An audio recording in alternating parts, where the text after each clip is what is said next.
प्रिय विद्यार्थियों, जैसा कि आप सभी को पता है कि माध्यमिक शिक्षा बोर्ड ने अपना टाइम टेबल जारी कर दिया है और आप सभी तक भी टाइम टेबल पहुंच गया होगा, जिसे आपने अच्छी तरह देख करके अपने स्तर की तैयारी शुरू कर दी होगी। देखिए, पिछले 3 महीनों से इस कोरोना महामारी के कारण जो परीक्षाओं में ये अंतराल हुआ,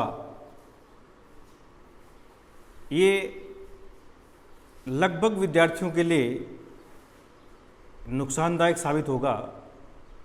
लेकिन मेरा मानना है कि अगर विद्यार्थी अब भी परीक्षा को परीक्षा की दृष्टि से देखते हुए और अपने ऊपर पूरा विश्वास करके अगर इन 5, 7, 10 दिनों में पूरे समर्पण के साथ अगर अध्ययन करें तो निश्चित रूप से वो अपने उद्देश्य में सफल हो जाएंगे। तो देखिए, मैंने एक हेडिंग लिखा है कि परीक्षा से कर लें पक्की यारी। इसका मतलब क्या है? परीक्षा से यारी करने का या अभिप्राय क्या है, यानी दोस्ती परीक्षा से कैसे करें। देखिए, परीक्षा जो शब्द है, ये अपने आप में एक डरावना शब्द होता है और परीक्षा से हर व्यक्ति को डर लगता है। लेकिन आपको इस बात का भी पता होगा कि हर व्यक्ति की परीक्षा होती है। आप ये मत समझना कि पढ़ने वाले स्टूडेंट की 1 साल में परीक्षा होती है, लेकिन इस बात को आप कभी नकार नहीं सकते कि चाहे वो खेती करने वाला है, चाहे वो भेड़ बकरी चराने वाला है, चाहे वो दुकानदार है, चाहे वो नौकरी करता है, चाहे वो व्यापार करता है, तो उसकी परीक्षा जरूर होती है। और परीक्षा से अगर हम यारी करें, परीक्षा को हम परीक्षा की दृष्टि से देखें, तो ही हम परीक्षा में सफल हो पाते हैं। परीक्षा अपने आप में कोई तनाव नहीं है। आप उसको कैसे लेते हैं, ये महत्वपूर्ण है। परीक्षा को अपना दोस्त समझें और जीवन को बेहतर बनाने के लिए एक तरीका परीक्षा होती है।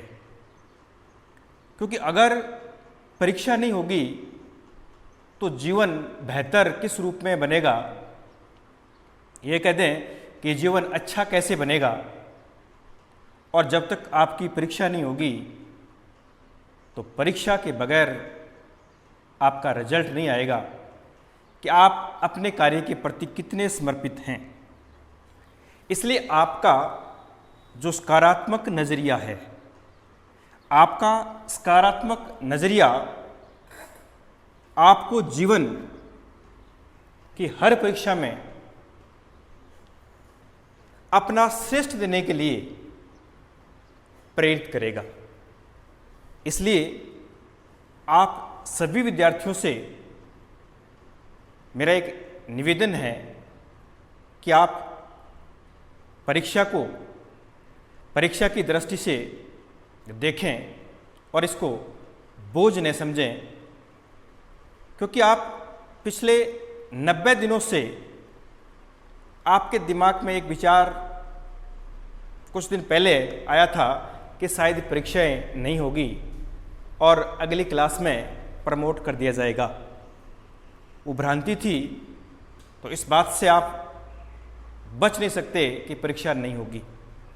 परीक्षा निश्चित रूप से होगी और परीक्षा को आप अपना एक दोस्त मानते हुए और सकारात्मक सोच दिमाग में रखते हुए पूर्ण समर्पण के साथ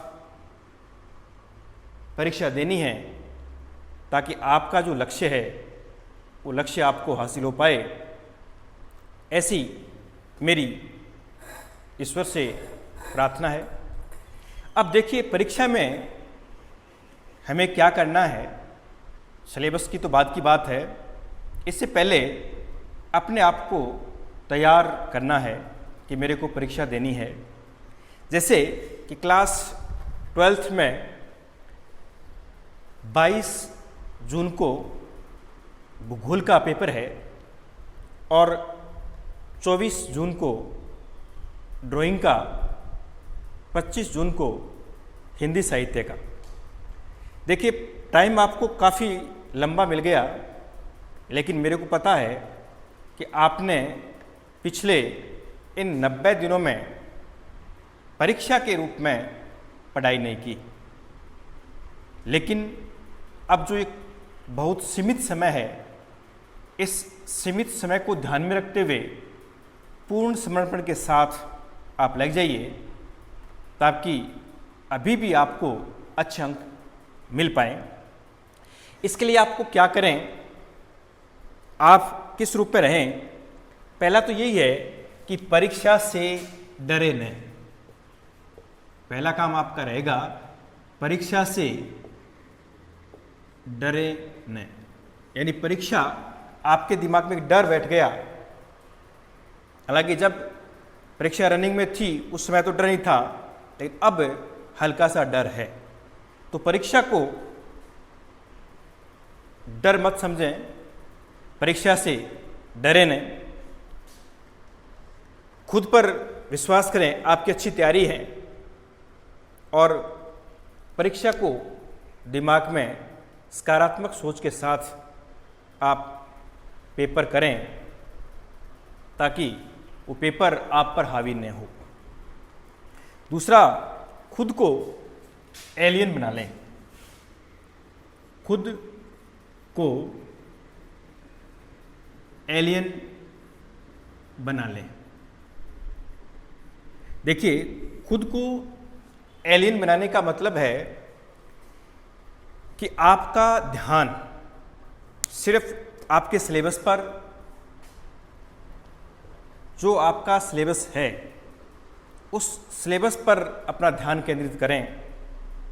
जैसे आपने कोई फिल्म देखी होगी और उस फिल्म में एलियंस यानी किसी दूसरे ग्रह के प्राणी को आपने देखा होगा, और जब उस फिल्म को आप देखते हैं तो आपके दिमाग में पूरा एकाग्रता भरा वो दृश्य होता है।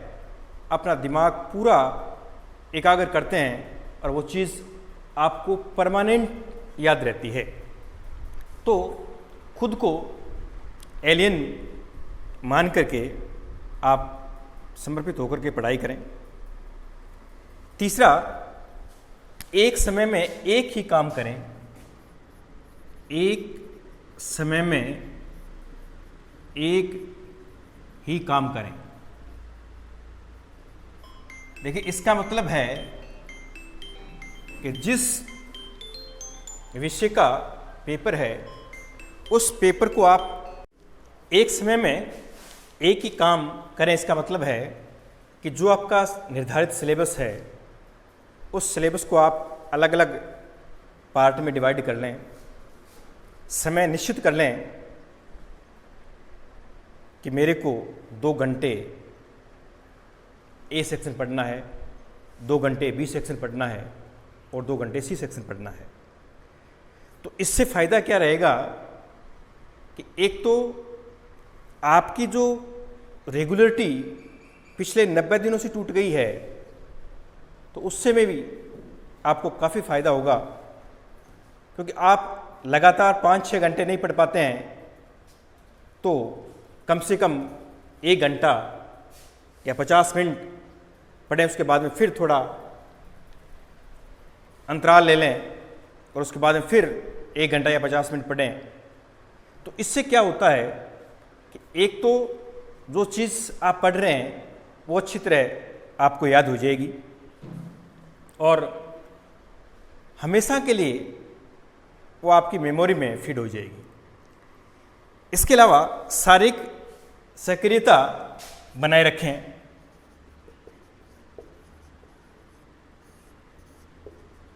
सक्रियता बनाए रखें।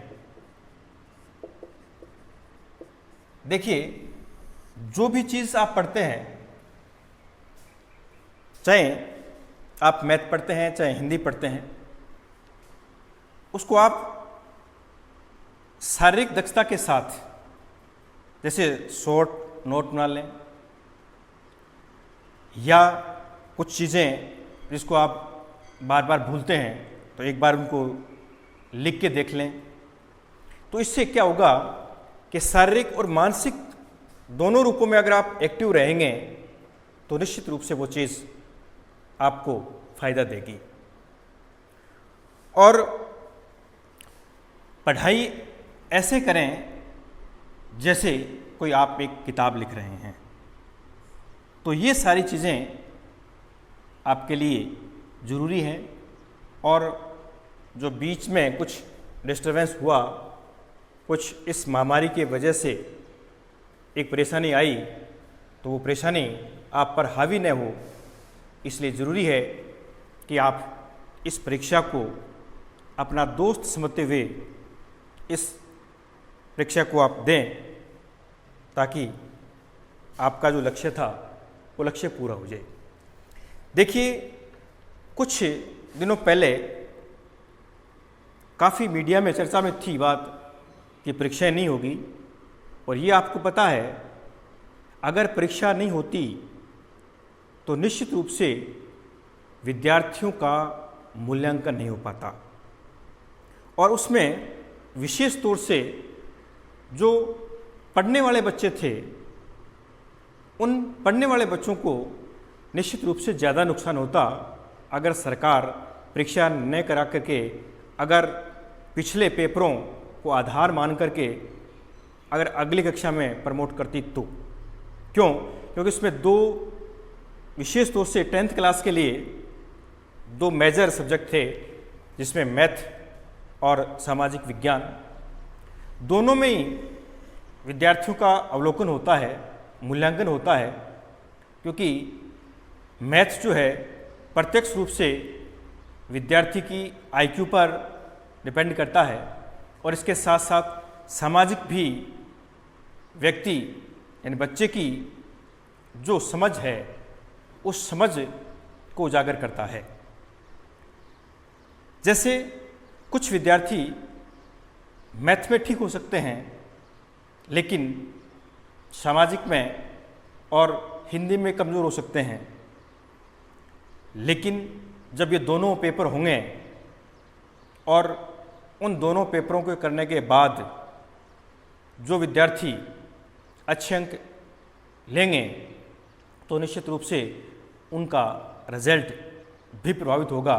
और जिन विद्यार्थियों को इस बात का डर था कि हमारे मैथ का पेपर नहीं हुआ या सामाजिक का पेपर नहीं हुआ तो कुछ नुकसान हो सकता है, इसी प्रकार सीनियर क्लास में भी जैसे भूगोल का पेपर बाकी था, ड्राइंग का था, हिंदी साहित्य का था, अंग्रेजी साहित्य का था, और जो मेजर ऑप्शनल सब्जेक्ट थे कला संकाय के, वो पेपर भी बाकी हैं। तो इसलिए ज़रूरी है कि विद्यार्थियों को ये पेपर करने पड़ें और पेपर के बाद उनका सही मूल्यांकन हो और आगे वो अपनी क्लास में किस रूप में कितने अंक लेके आते हैं वो उन पर डिपेंड करते हैं। इसलिए ज़रूरी है कि ये परीक्षा को आप परीक्षा की दृष्टि से समझते हुए और उनका अवलोकन करें ताकि आपको अच्छे अंक मिल पाए। धन्यवाद।